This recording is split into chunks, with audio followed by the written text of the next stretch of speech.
too tired to clean your floors after playtime? Forgot to vacuum before your friends bring their little ones over? Let Eufy X10 Pro Omni help. Powerful 8,000 PA suction removes debris, and MopMaster dual mop pads scrub away stubborn stains with ease.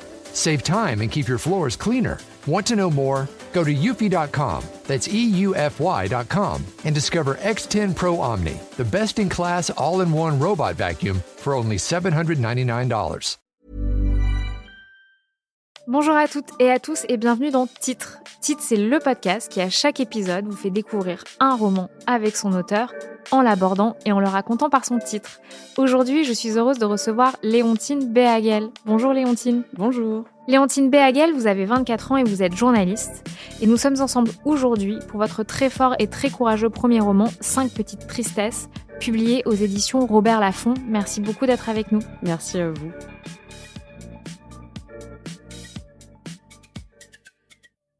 Alors, 5 petites tristesses raconte l'histoire de Léonie, jeune fille de 19 ans, novice en amour, qui entame une histoire avec Gilles, son parrain de 62 ans. Sous l'emprise de cet homme, très vite Léonie perd pied et se jette à corps perdu dans cette relation malsaine. Malgré les oppositions de sa famille, elle quitte Paris et s'installe chez lui à Lille.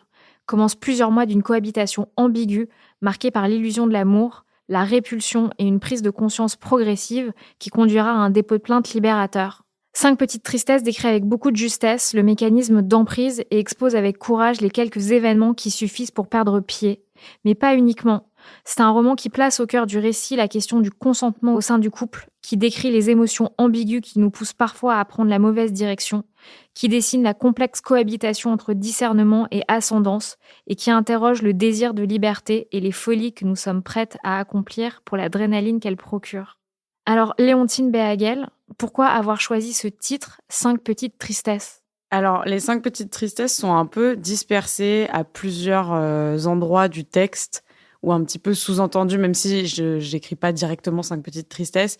J'ai essayé de faire comprendre de façon assez claire tout au long du récit qu'on était 5 dans ma famille. Donc moi, ma sœur, mon grand demi-frère et mes 2 parents. Et en fait, pour moi, ça signifiait vraiment cette idée d'une famille éclatée et de la façon dont un drame peut avoir un impact sur l'entièreté d'une famille et pas seulement une personne, une âme esseulée. Et qu'en fait, oui, une histoire aussi toxique et aussi malsaine pouvait avoir des répercussions aussi sur les autres membres d'une famille.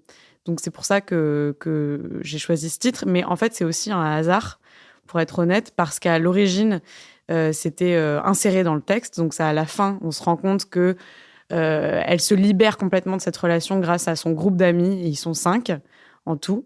Et que les 4 autres étaient aussi un petit peu esseulés, n'avaient pas beaucoup d'amis, étaient très plongés chacun dans leur solitude. Et d'un coup, en se rencontrant, ils forment une espèce de réparation. Ils se réparent tous ensemble.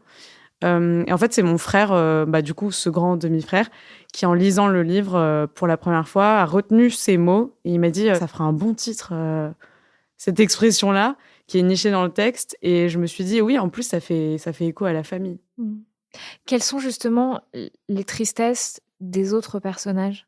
On voit quand même que c'est extrêmement dur pour tous les autres membres de la famille. Déjà, je pense que pour la sœur, donc ma petite sœur, je vais aussi à chaque fois entre le elle et le je parce que voilà, Léonie, Léontine, on a un peu compris c'est votre histoire, que c'était c'est mon votre témoignage. Mon alter ego. Et donc ma sœur, à cette époque-là, était très jeune, elle avait 14 ans. Et je pense que même si elle a compris tout de suite de quoi il s'agissait, et d'ailleurs comme mes parents, et dans le texte, qui est quand même assez exceptionnel, même si on commence à ouvrir les débats sur ces sujets-là, il y a quand même tellement de parents et de membres de la famille qui ne comprennent pas forcément ce qui est en train de se jouer directement, à savoir une relation d'emprise. Donc, malgré cette... Ce qui n'est pas le cas de vos parents, qui tout de suite comprennent. Absolument. Et de votre mère, qui sent tout de suite qu'il y a quelque chose de pas normal qui se joue avec Gilles, le parrain de Léonie. Et je pense que c'était ma chance aussi dans cette histoire, parce que, par exemple, si on compare au consentement, même si c'était une autre époque, et que c'est en vrai un peu incomparable, parce que, dans ce cas-là, elle était mineure, on voit que la mère de Vanessa Springora a un doute au début, mais accepte très rapidement la relation malgré son anomalie, qui est cette différence d'âge très choquante et le fait qu'elle soit mineure. Et se dit, bon, ils sont amoureux, ils sont heureux, comme beaucoup ont pu se dire pendant des années et des années. Même là, on le voit avec Judith Godrèche et Benoît Jacot. Enfin, c'est des relations qui n'ont pas tant choqué que ça pendant assez longtemps. Et là, ma chance dans mon malheur, ça a été ce fait-là, en fait, que ma famille comprenne directement. Et je pense que c'est cette compréhension immédiate qui les a plongés dans cette petite tristesse. J'aime bien le terme aussi petite pour rappeler que oui, c'est un drame familial. Ils ont été vraiment plongés dans un cauchemar pendant ces 9 mois de relation. Mais on n'est pas non plus sur Xavier Dupont de Ligonnès. Et surtout, il y a un espoir aussi à la fin. Je pense qu'on ferme le livre, on se rend compte qu'il y a eu une forme de libération, que par cette amitié, elle a fini par prendre réellement son indépendance et cette liberté dont elle rêvait tant.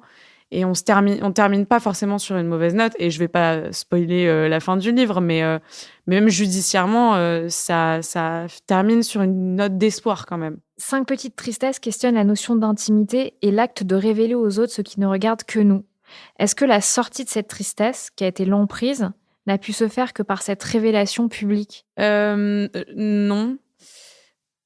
Par contre, c'est intéressant parce que je me suis dit que la sortie de cette emprise ne pouvait se faire uniquement qu'en portant plainte. Ça, j'avais complètement oublié, mais c'est une pensée qui m'a traversée quand j'ai commencé à sentir qu'il fallait que je le fasse. Mais porter plainte, c'est une révélation publique aussi. Pas vraiment, parce que je peux le faire dans mon coin et personne ne sera jamais au courant. Mettre au monde un livre, là, pour le coup, on ne sait pas ce qui peut se passer, on ne connaît pas le destin que peut avoir le livre, et c'est littéralement mis sur la place publique, ouvert à qui veut le lire, quoi. Tandis que la plainte, si j'étais une célébrité absolue et que je portais plainte contre une célébrité aussi, ce serait différent, mais je pense que c'était pour me prouver à moi et à mon entourage, à ma famille, que c'était réellement terminé, et qu'il n'y ait plus cette possibilité de retour en arrière. C'est-à-dire, à partir du moment où on porte plainte, de toute façon, la personne a une obligation d'éloignement, enfin, elle ne peut plus me contacter. Et puis aussi, ça me prouve à moi-même que j'ai évolué, que je suis passée à autre chose, et effectivement que je me suis réellement libérée. Et c'était aussi très important, et on le découvre dans le livre, pour ma mère en particulier, qui tenait énormément à ce que je fasse ce geste-là. Donc, c'était aussi une façon de prouver cette libération d'emprise à ma mère, surtout. Au début du livre, il y a un événement qui est traumatique, il y a un viol. Et souvent, au cours du roman, apparaît la peur de ne pas être crue. Pourquoi cette peur est-elle si présente ? Je pense qu'on nous a quand même rabâché ces dernières années le nombre, les chiffres, les pourcentages de classement sans suite. Je crois que en tout, classement sans suite plus non-lieu, ça doit être 99% des femmes qui portent plainte. Donc, c'est quand même assez terrifiant. Moi, j'ai eu la chance, du coup, encore une fois, parce que j'ai quand même eu beaucoup de chance dans cette histoire, d'être crue immédiatement, d'être tombée sur un flic qui, bien qu'il soit très spécial, en fait, la question du mensonge ne s'est jamais posée une seule seconde. Et j'ai à peine franchi un pas dans son bureau qui m'a tout de suite dit qu'il me croyait. Et aussi, deuxième chose, j'ai eu la chance d'avoir des preuves assez fortes, notamment un enregistrement de Gilles, le personnage de Gilles dans le livre, qui vraiment décrit cette scène-là. Donc, mais malgré ça, malgré la preuve, j'étais encore terrifiée, ce qui est assez fou. Et ça montre quand même la façon dont les femmes sont accueillies dans notre société et les répercussions que ça a sur les autres qui veulent porter plainte. Et je pense qu'il y en a énormément qui ne le font pas uniquement pour ça. Est-ce qu'il y a un travail particulier à faire à l'égard de ces souvenirs pour se sortir de l'emprise ? Pour moi, c'était les écrire.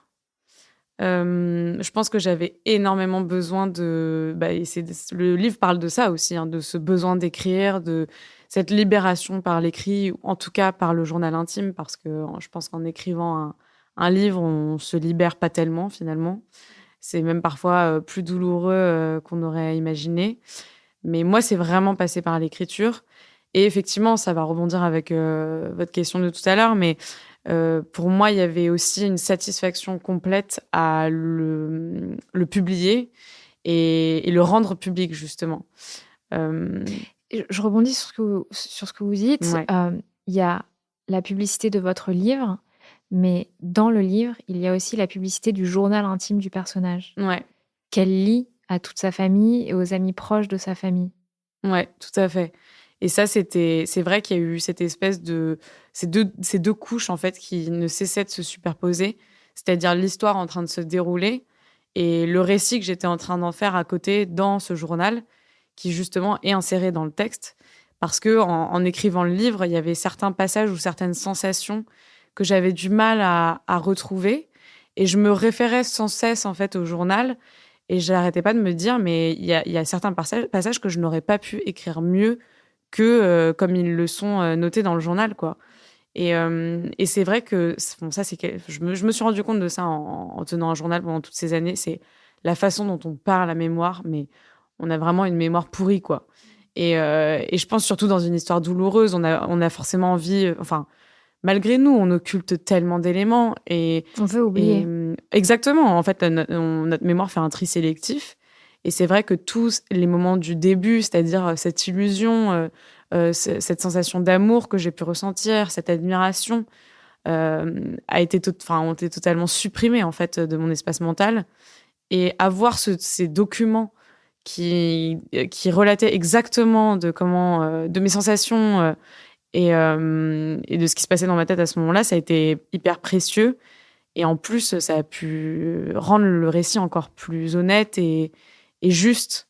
Parce que je pense que, bon, je dis tout le temps que si je l'avais écrit maintenant, parce que aussi c'est important de préciser que je l'ai écrit très rapidement, après que l'histoire se soit terminée, peut-être 1 mois après avoir porté plainte, et j'ai porté plainte 4 mois après la fin de l'histoire. Donc en fait, tout s'est fait dans une timeline super réduite. Et je pense que si j'avais écrit ce livre aujourd'hui, c'est-à-dire 4 ou 5 ans plus tard, j'y aurais mis énormément de colère. Je l'aurais jugé, lui, énormément. Moi aussi, je me serais jugée en tant que cette jeune fille de 19 ans. Et là, le travail n'avait tellement pas été fait.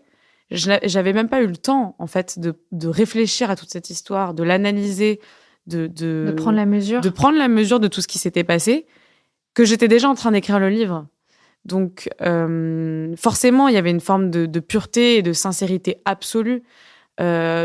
Aucune forme de colère, aucune forme de désir de jugement ou de vengeance au moment de l'écriture, ce qui rend ce texte, je pense, beaucoup plus juste que si je l'avais fait maintenant ou si j'avais eu le recul nécessaire. Vous le disiez tout à l'heure, la place de la mère est très importante dans cette histoire. Et je me demande, enfin, pour moi, 5 petites tristesses, c'est aussi un roman sur le rapport à la mère. Le personnage de Léonie avance le manque de démonstration d'amour de sa mère comme une des raisons qui l'a amené à cette relation avec Gilles. Est-ce que ce roman, c'est pas aussi l'histoire d'une mésentente, d'un conflit, d'un manque de communication avec la mère? Ah si, complètement. C'est vraiment comme ça que je voulais qu'il soit lu, donc c'est parfait. Non, je pense que c'était très important de montrer qu'il y avait eu une espèce de transfert d'emprise, que j'étais un peu passée d'une emprise à une autre, en fait, finalement. Même si c'est incomparable, que ma mère n'a jamais voulu me faire de mal et que cet homme est extrêmement toxique et malsain. Enfin, je veux dire, ça n'a rien à voir. Mais moi, c'est ce que j'essaie de dire dans le livre, c'est j'étais complètement dévouée à ma mère. Chacun de ces mots avait un impact, faisait l'effet d'une bombe dans mon corps et dans mon cerveau. Tout ce que je faisais, c'était pour lui plaire. Et j'en souffrais énormément. Et soudain, dans cet univers et dans ce cadre conflictuel, survient cet homme qui, en fait, apparaît comme une porte de sortie de ce monde très enfermant et extrêmement conflictuel. Donc, en fait, je me dis souvent, on me demande souvent la question, enfin, on me pose souvent la question, est-ce que si tu avais été dans un autre contexte familial ou amoureux, d'ailleurs, si tu avais déjà eu une expérience amoureuse, est-ce que tu penses que tu serais tombée malgré tout dans cette relation? Et j'ai tendance à dire non. Et je pense que si je me sentais absolument chez moi dans cette maison, si j'avais eu, bon là ça dépasse ce rapport à la mère, mais une relation avec un garçon de mon âge qui s'était extrêmement bien passée, qui avait été saine, je pense pas que j'aurais perçu cet homme comme une solution à la fin de mes maux, quoi. Bah justement, cette relation avec Gilles, c'est aussi une source d'excitation parce qu'elle symbolise la liberté. Mais aussi parce que le personnage de Léonie sait que c'est subversif. Quelle est la part du désir de transgression dans cette histoire? Elle est assez grande et j'ai tendance à la comparer à une crise d'ado tardive. On comprend très rapidement dans le livre que Léonie est une fille, est un enfant très sage, qui n'a jamais fait une seule connerie, qui s'est toujours bien comportée, bien à l'école, qui en plus est très en retard par rapport à ses copines. En fait, un peu, oui, j'ai pas fait de crise d'ado, en fait, je pense. Et c'est arrivé beaucoup plus tard. Et ce désir de provoquer, de choquer, était présent malgré tout dans le désir de cette relation aussi. Il y avait une grosse part de provocation, ça c'est sûr. Il y a un terme qui revient aussi beaucoup dans le livre, c'est la volonté du personnage, votre volonté d'être prise pour une adulte. Ouais. Mais ce désir de liberté était complètement... Enfin, cette impression que j'allais trouver ma liberté chez lui était évidemment illusoire.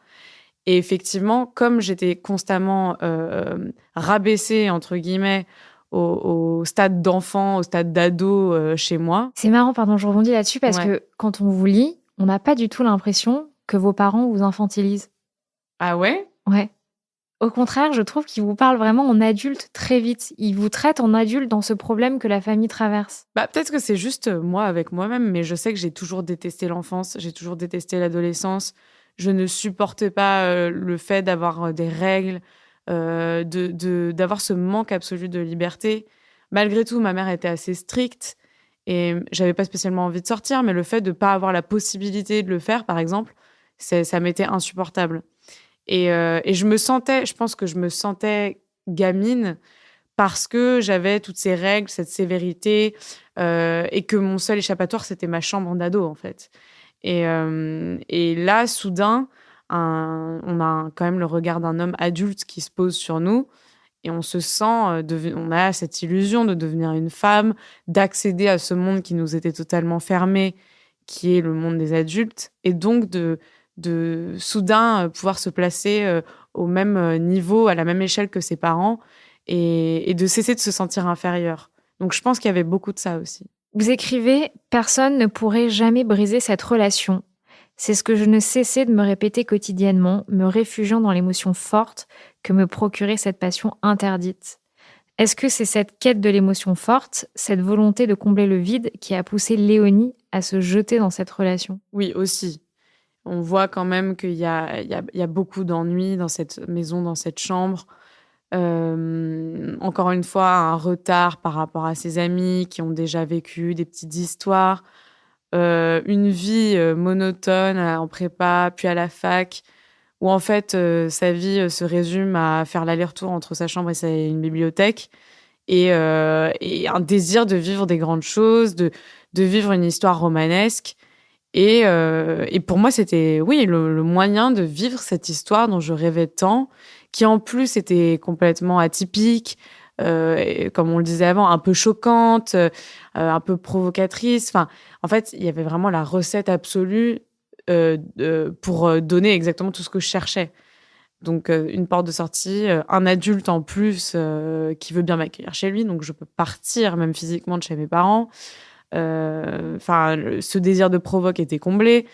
Donc, c'était un peu un mix de tout ça, quoi. Vous écrivez « J'ai mal et ça me plaît ». Pourquoi avez-vous aimé avoir mal? Je pense qu'on a tous un moment cet amour de la souffrance et cette délectation de pleurer dans sa chambre en disant que sa vie est un cauchemar et que tout va mal et que tout est atroce. Je pense que c'est franchement purement humain. Et puis je pense que encore une fois, c'est très adolescent. Après, il y a aussi des adultes qui se font du mal, mais moi, j'ai vraiment l'image de l'ado en souffrance qui qui pleure en se regardant le nombril, quoi, et qui a l'impression que le monde s'écroule et qui ne regarde pas plus loin que ce qui est en train de se passer en lui. Donc, mais il y a toujours une forme de complaisance à la déprime et à la souffrance. Il y a toujours une part un petit peu d'acceptation et même de complaisance. Ouais. Léonie passe beaucoup de temps à trouver des excuses à Gilles. Est-ce que c'est aussi ce pardon constant qu'elle lui accorde qui l'enferme dans cette relation? Oui, forcément. Et c'est assez fou parce que quand je me souviens, enfin, quand je relis les pages de ce livre ou là, plus récemment, quand on était en train de faire les corrections, j'ai réécouté les enregistrements qui sont, enfin, dont je parle, que j'évoque à la fin, donc où j'entends sa voix en train de me parler, etc. Des mots qu'il a sortis que j'avais complètement oubliés. Je me dis, c'est dingue parce que cette histoire, enfin, je veux dire, un homme ferait un dixième de ce qu'il m'a fait. Je n'aurais jamais accepté ça une seconde, quoi. Parce que je pense que c'est aussi avec l'expérience, malheureusement, qu'on peut avoir un moyen de comparaison et donc comprendre ce qui est anormal. Et effectivement, étant donné que, premièrement, je n'avais jamais eu aucune histoire, donc aucun moyen de comparer tout ce qu'il était, la façon dont il était en train de se comporter, que j'étais très jeune et surtout que je n'avais pas vraiment d'autre option au bout d'un moment, puisque partir, c'est une chose, mais comment, une fois qu'on est parti, fait-on pour revenir? Une fois qu'on a coupé les ponts avec tout le monde, qu'on parle plus ni à ses amis ni à sa famille, qu'on est en fait complètement isolé, parce que c'est ça aussi souvent l'emprise, c'est l'isolement, la façon dont quelqu'un va nous enfermer et nous couper de tout ce qu'on a toujours connu et des gens qui nous aiment. Donc je n'avais finalement pas d'autre choix parfois que de pardonner. Léonie porte plainte contre Gilles, le livre s'ouvre d'ailleurs là-dessus. Le fait que le policier qui prend sa plainte qualifie un des actes de Gilles de viol la rend, elle, légitime dans sa démarche. Et là, vous écrivez « Je me sens plus légitime que d'habitude, mais il est difficile de se présenter, de s'intellectualiser et de s'assumer comme victime d'un crime aussi laid que celui-là. Est-ce qu'accepter d'être une victime est une tristesse supplémentaire ?» Oui et non. Je pense que ça fait du bien aussi d'accepter ce qui s'est réellement passé et que les autres le considèrent. Parce qu'il y avait cette difficulté aussi étrange de se dire « je souffre, je sais que ce que j'ai vécu me fait souffrir aujourd'hui, m'a fait énormément de mal, mais en même temps, par rapport à l'idée que beaucoup se font du viol aujourd'hui encore malheureusement, c'est le mec dans un parking avec un cutter sous la gorge et absolument pas le fait que la plupart des cas, même la très grande majorité des cas, se font dans le lit conjugal, quoi. Ou par des gens qu'on connaît. Dans l'entourage proche. C'est ça, dans l'entourage proche surtout. Donc du coup, je pense que je n'avais même pas conscience qu'on avait le droit d'appeler ça un viol, même si on me le disait. Donc les parents, les amis utilisent ce terme très rapidement, immédiatement, dès que je raconte l'histoire. Mais profondément, enfin à l'intérieur de moi, c'était inconcevable en fait. Et pas parce que le mot était trop difficile, mais parce que effectivement, j'avais ce manque de légitimité et je me disais, mais moi, l'idée que je me fais du viol, c'est tellement 100 fois plus violent, atroce. Et une fois qu'on dit non, la personne continue, en occultant complètement que le fait que dans la définition du viol, dans la loi, en fait, il y a écrit aussi ces deux termes que du coup je découvre, qui sont par surprise, et qui a été exactement le cas du mien. Donc je pense qu'il y a une forme de libération aussi quand on nous dit tu es légitime, en plus quelqu'un qui a le droit de nous le dire, puisque c'est littéralement la personne chez qui on va porter plainte. Donc une forme de satisfaction et de libération, mais aussi oui, une douleur, une humiliation aussi. Encore aujourd'hui, je me dis mais j'ai donné mon, enfin après ça représente aussi l'entièreté de la relation, mais j'ai donné mon corps à cette personne que je déteste et qui me dégoûte profondément. Donc oui, on se sent humilié, on se sent sale aussi. Donc c'est vraiment un mélange de plusieurs sentiments complètement opposés, tiraillés. C'est hyper complexe. Et justement, à la suite d'une dispute avec Gilles, Léonie reçoit un message dans lequel il affirme, je cite le texte, qu'il ne pourra jamais faire confiance aux femmes, que je le trahis, qu'il s'est bourré de calmants à cause de moi, que son état l'empêchera même de travailler. Quel regard portez-vous sur l'inversement de la culpabilité dans cette histoire ? Ça, c'est un grand classique dans tous les cas de relations d'emprise toxiques, pervers narcissiques, etc. C'est vraiment un classique. L'inversion des rôles, la victimisation, le chantage au suicide. Et surtout, en plus, dans le cas de ces messages, il me semble que c'est au début du livre, Elle vient de, enfin, ses parents viennent d'apprendre la relation, donc elle est dans une situation de détresse absolue, et elle lui dit, je ne vais pas pouvoir te rejoindre tout de suite, il faut que je m'occupe de cette situation avec mes parents. Et je veux dire, si on réfléchit de façon avec du bon sens, n'importe quelle personne normalement constituée aurait dit à une gamine de 19 ans, surtout si cette personne en a 60, écoute, oui, évidemment, gère ta situation avec tes parents, essaye d'arranger les choses, en tout cas, je suis là, je t'attends. Et lui, sa réaction première, c'est de se poser en victime, faire du chantage pour que la personne vienne le rejoindre, mettre de l'eau dans le gaz au milieu de cette relation parentale qui est déjà très conflictuelle. Donc, en fait, faire l'absolu inverse de ce qu'il aurait dû faire. Et je pense que, pareil, aujourd'hui, quelqu'un se comporte comme ça avec moi, je saisis immédiatement ce qui est en train de se passer. Je comprends dès la première seconde quelle technique de manipulation il est en train d'adopter. À l'époque, j'ai 19 ans, j'ai des œillères sur le visage.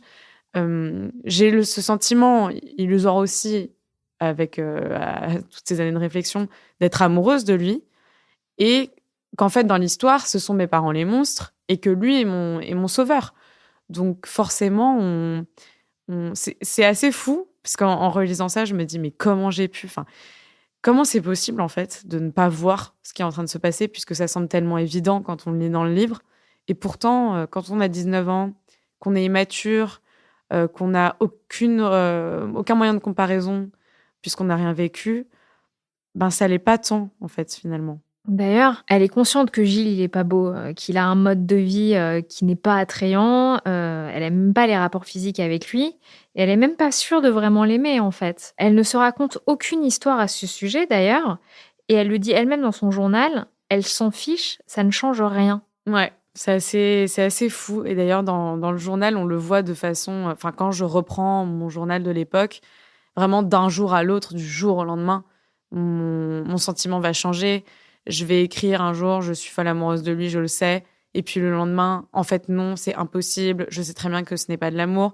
Et effectivement, ça se termine toujours de la même manière. C'est, au fond, ça n'a aucune importance, puisque je sens qu'il m'aime, ce qui est exactement ce que je recherche chez mes parents depuis toujours. Oui, vous voulez être son bébé. Vous êtes contente le jour où il vous dit que vous êtes son bébé. Exactement. Et d'ailleurs, on voit aussi cette espèce de relation étrange que j'entretiens avec sa fille, que je jalouse énormément. Dès qu'il lui apporte la moindre attention, je vais tout faire pour essayer de la retourner contre moi, enfin de l'attirer contre moi, sur moi. Donc, on voit qu'il y a quand même un rapport filial, mais avec du sexe. Donc voilà, incestueux. Oui, on pourrait dire ça. Forcément, c'est votre parrain aussi. Il y a ce truc-là aussi. J'ai des photos de moi, bébé, dans ses bras. Et en même temps, on pourrait même occulter cette information-là, puisque je ne le re-rencontre que très, très longtemps après.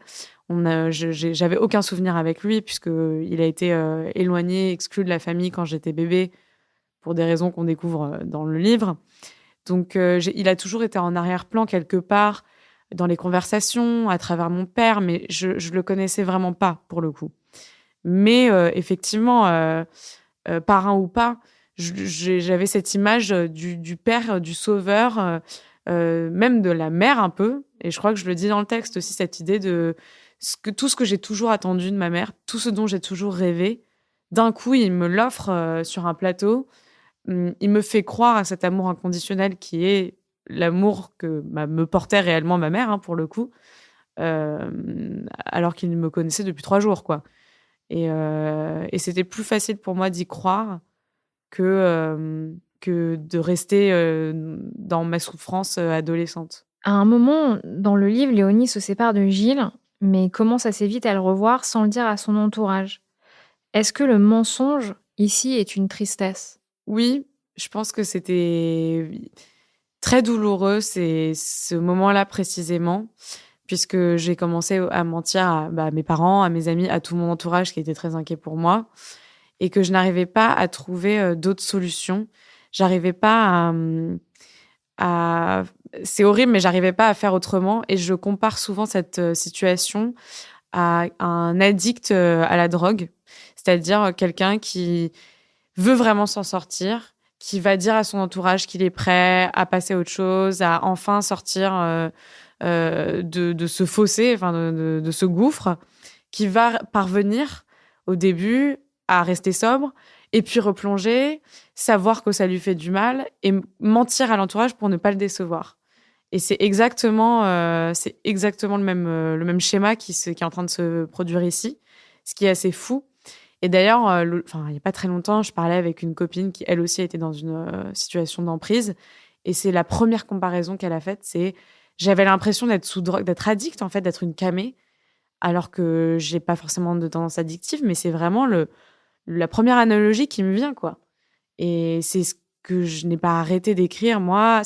C'est aussi cette comparaison que je faisais tout le temps. Donc, c'est pour moi, ce sentiment, il se décrit vraiment de cette façon-là. Léonie, lorsqu'elle est dans le bureau du policier qui prend sa plainte, exprime que c'est dans cet endroit si particulier qu'elle devient une femme. Est-ce que ce n'est pas ce qu'elle cherche depuis le début? Si, complètement. Et je pense que la fin du livre est un peu cet accomplissement et enfin cette prise de liberté et d'indépendance dont elle rêve finalement depuis le début du livre et qu'elle a totalement perdu en pensant trouver, quoi. Et en sortant finalement de cette relation, mais sans retourner chez elle, enfin dans la maison familiale du début, elle s'envole de ses propres ailes, quoi. Et je pense que le fait d'avoir, on y revient, mais en face de vous, un flic qui vous dit oui, tu es une victime, oui, ta parole mérite d'être dite, et oui, ce mec est un énorme connard. Franchement, il y a quelque chose qui se transforme, quoi. On se dit, déjà, on se sent tellement moins seul, et on se rend compte qu'on n'est pas. Enfin, moi, je me suis rendu compte que j'étais pas folle, que tout ça était bien arrivé, que ça avait de la valeur et que j'étais légitime.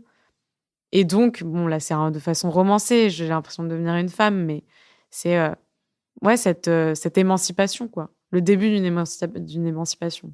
Est-ce que vous pensez que tout le monde est une tristesse? Philosophique comme question. Je pense que oui.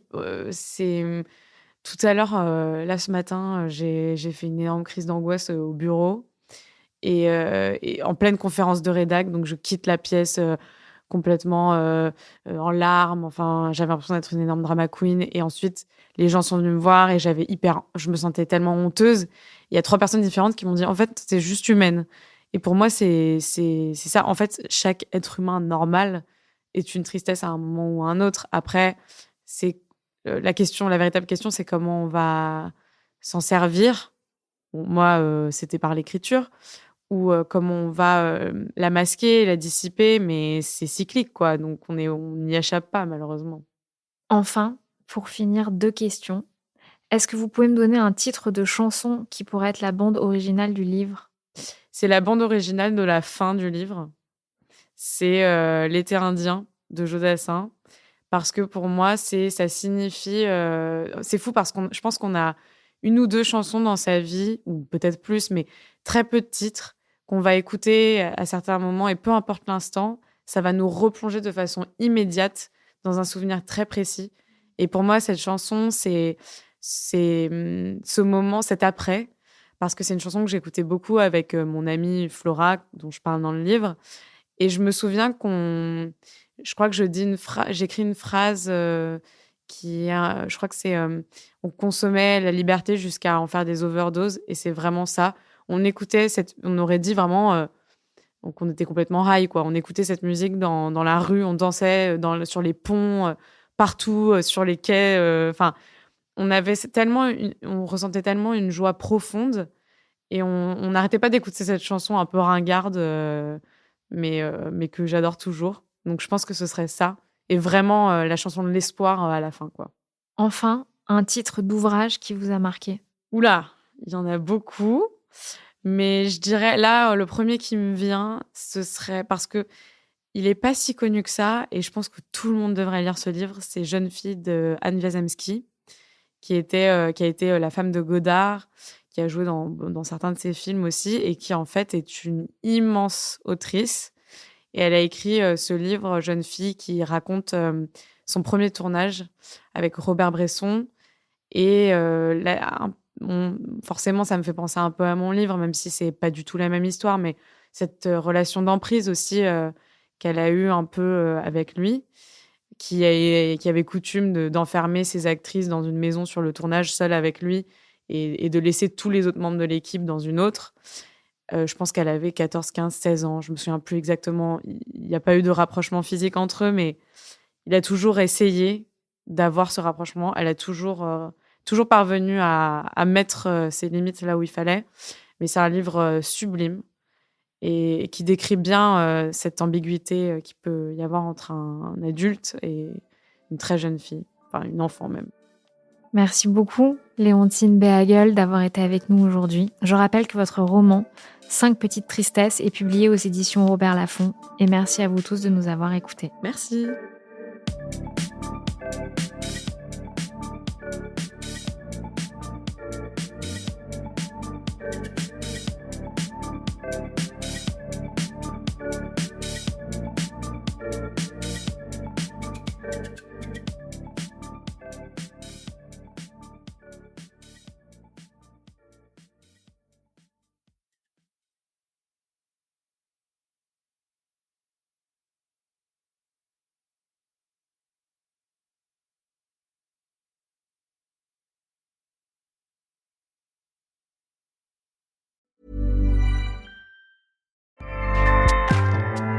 Acast powers the world's best podcasts. Here's a show that we recommend. Hi, I'm Una Chaplin, and I'm the host of a new podcast called Hollywood Exiles. It tells the story of how my grandfather, Charlie Chaplin, and many others were caught up in a campaign to root out communism in Hollywood. It's a story of glamour and scandal and political intrigue and a battle for the soul of a nation. Hollywood Exiles from CBC Podcasts and the BBC World Service. Find it wherever you get your podcasts. Acast helps creators launch, grow, and monetize their podcasts everywhere. Acast.com.